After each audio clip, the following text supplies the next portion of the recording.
Today's edition of Back Roads of Illinois. We are bringing you lasted for farming sources and information sponsored by AgriGold.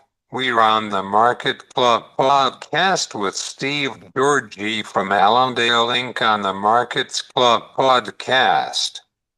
The Grains Quarterly Report on today from the USDA with the acreage report and the fundamentals is down at the corn markets. We were going to have a conversation about it with Steve Georgey from Allendale Inc. on today's program.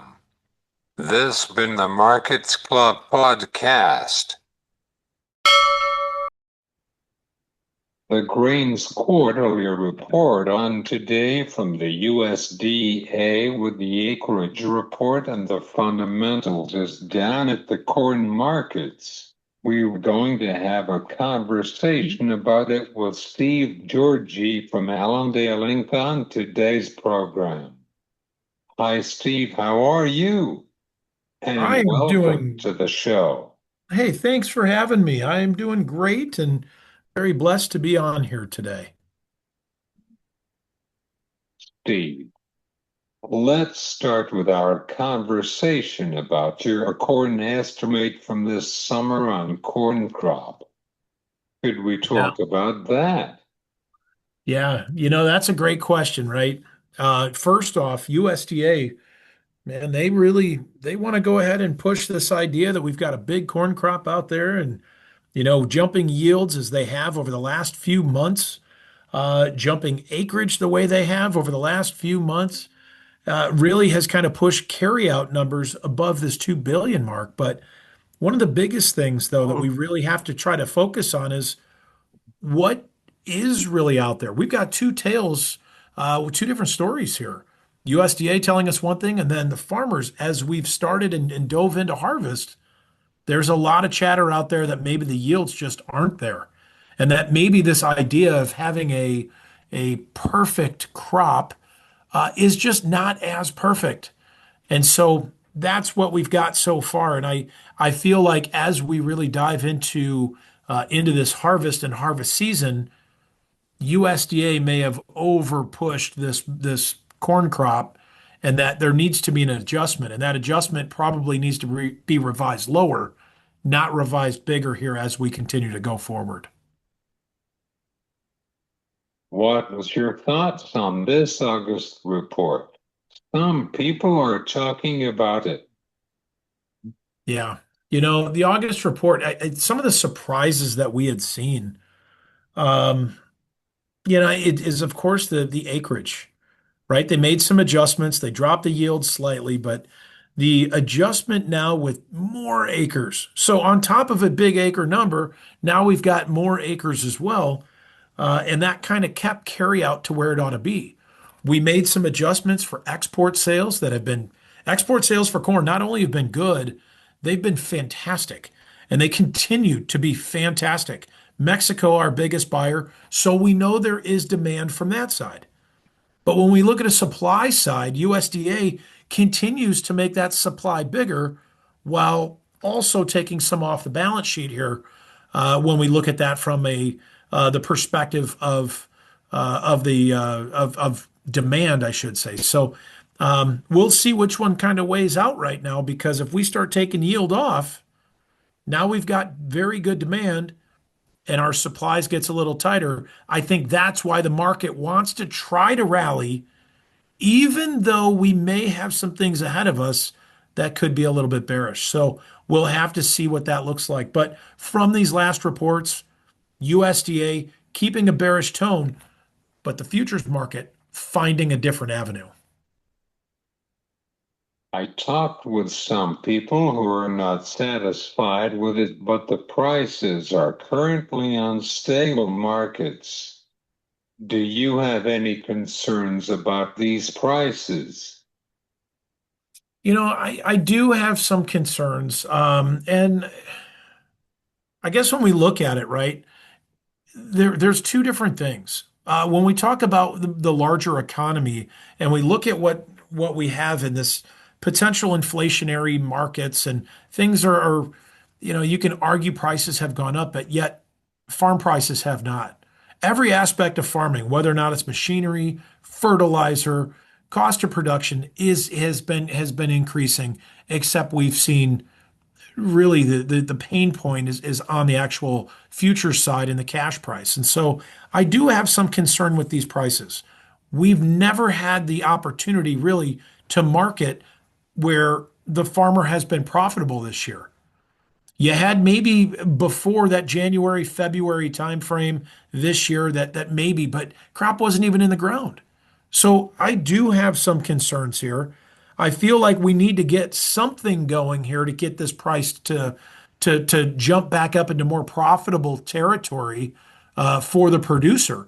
But the other side of it is that you've gotten the administration right now, and Trump has come out saying he's going to support the farmer and look to maybe giving some payments to the farmer. I don't know what that'll look like yet, but we are going to probably see some kind of relief to the farmer over the next several months here, just because of these prices that may have been mixed up here with some of the tariff talk, and really kind of kept a noose around that farmer's neck where the profitability just hasn't been there. So I look at where things are at right now.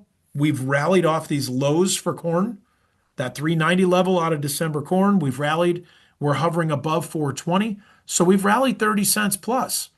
We rallied up to actually 430 area. So, we have seen a decent rally, still not enough, but overall, Caesar, we got to be careful because it is still, we're harvesting right now. We're collecting over a 16 and a half billion bushels of corn. It still has to find a home. We've got an economic situation where the government could shut down for a while. That poses maybe more of a bearish threat. So there are some hurdles right now that could push price a little bit lower that we need to be careful of. But overall, I do feel that much like last year, we had a late season rally. Do we see that late season rally again? I think we're setting up to see something like that again as we get through the rest of the year. Really quick, what is your position on farm crisis are looming like in 80s? So when we look at some of the foreign pricing, you look at what's happening right now. You've got Brazil, and when we got to look at South America, Brazil is cheaper when it comes to soybeans. There is no doubt. And we've seen that because our sales are absolutely opposite of corn.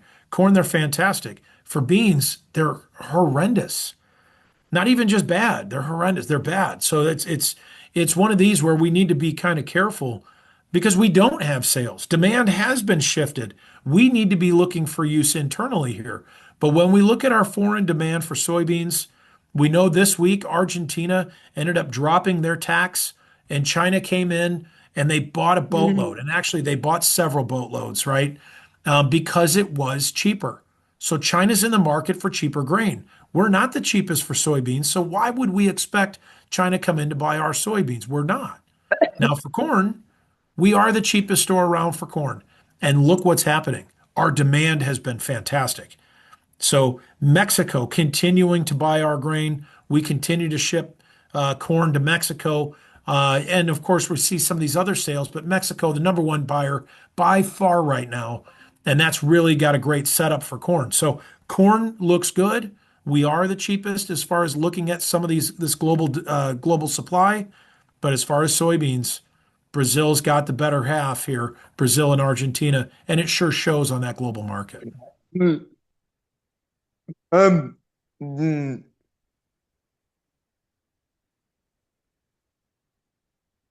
We know that the grains quarterly report on today from the USDA. What is your thoughts on the report? Yeah, the quarterly stock report here as we get going, right? You're not going to see any yield change. So that's going to come out here on Tuesday. But the big thing is that you're not going to see any yield type change or acreage change. What you're looking at is how much corn did we use for the marketing season? And we're going to put old crop marketing to bed so we'll know exactly what that carry in number into this new crop is going to be.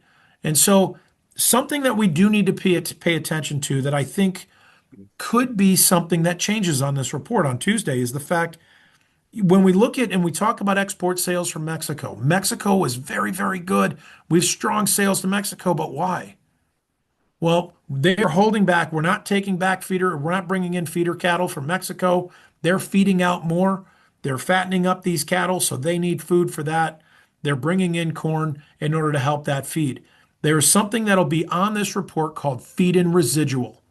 This feed and residual category is something that could change. Now, the number one and number two use for corn. We got 5.5 billion bushel of corn that we use into feed every single year here in the United States. You got 5.2 billion bushel of corn that goes into ethanol here from the United States. So, ethanol, we've seen less corn used into ethanol because of efficiencies.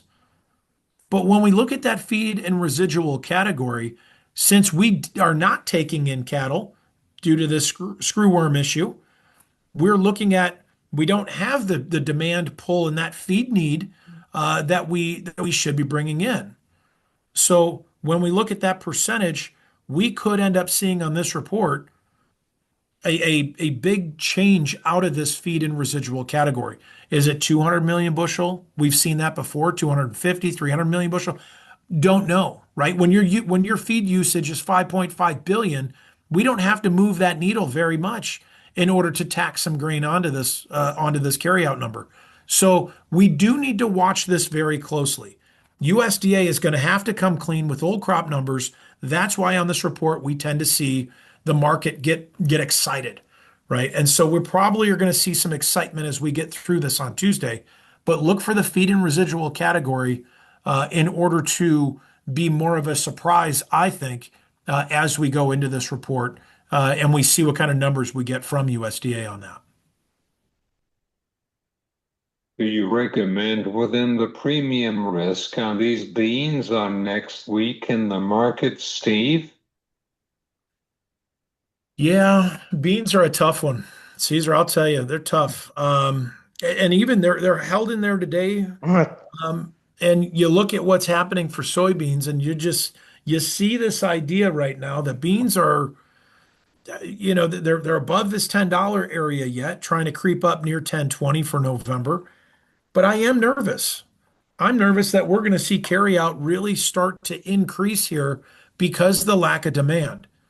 Now, yields, we're going to dive into those. We're going to talk about yields as we get going over the next several weeks. What does that look like? Have some of these bean yields been hit because of the late season dryness?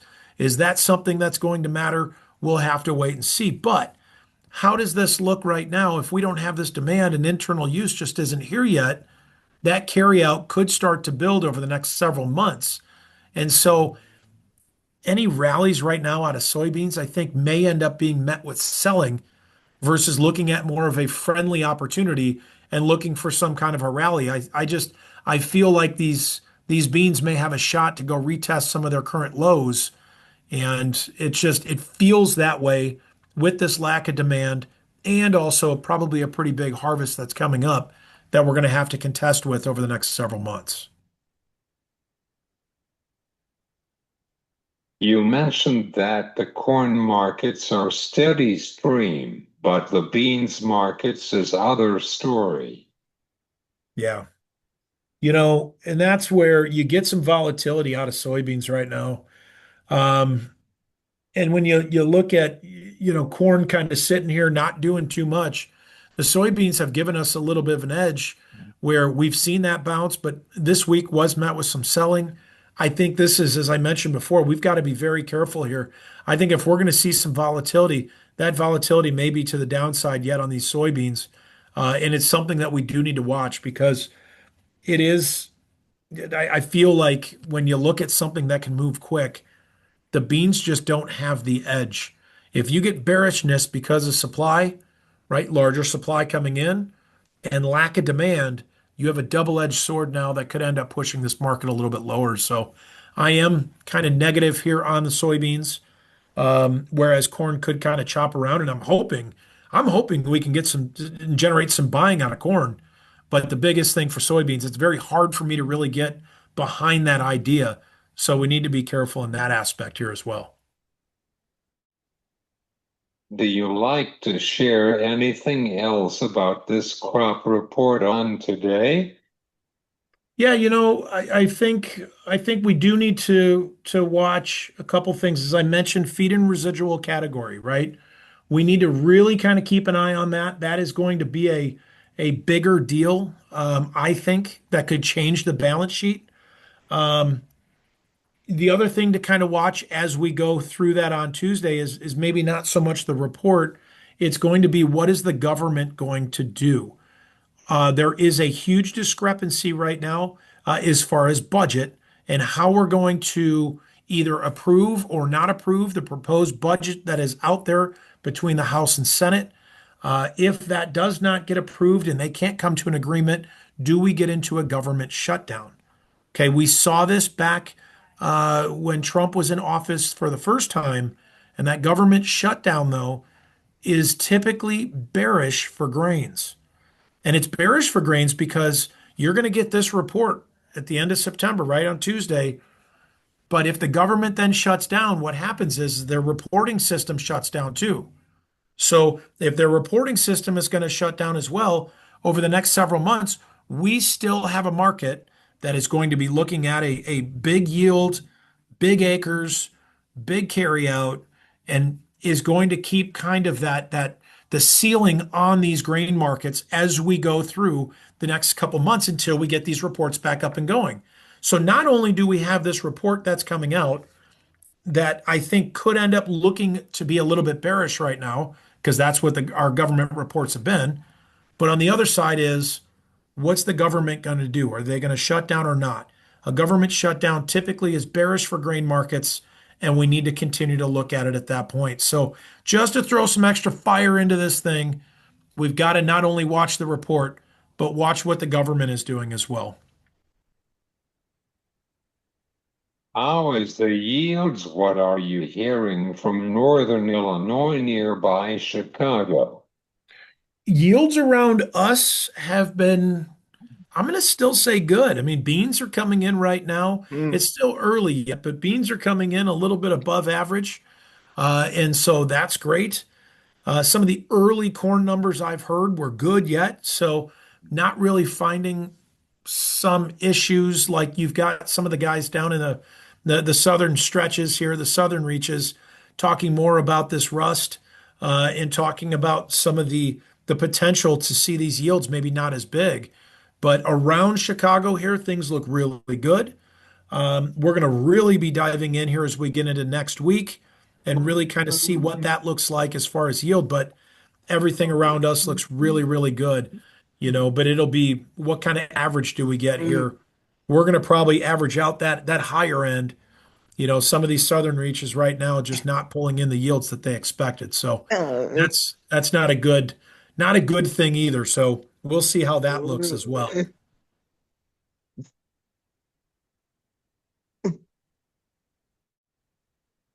Thanks, Steve. I enjoyed our conversation for today, and I hope that the Bears are getting a win for this weekend. I hope so too, Caesar. We need one. We had one last week, so I'm praying for yet another one this week. But thank you so much. Thanks for having me on today. I greatly appreciate it. Steve Georgey from Allendale Inc. on the Markets Club podcast.